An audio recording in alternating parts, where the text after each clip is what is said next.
In this question, you have to match the items in list 1 with those in list 2.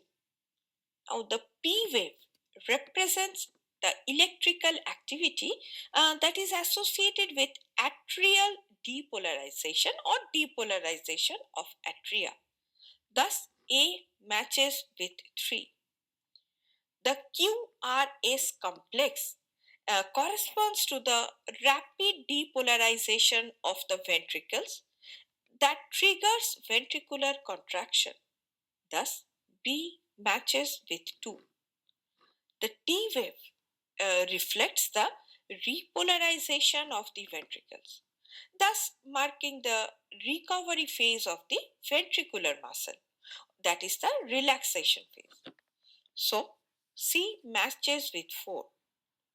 And the TP gap represents the period between the end of the T wave and the start of the next P wave, during which the heart muscles are electrically inactive.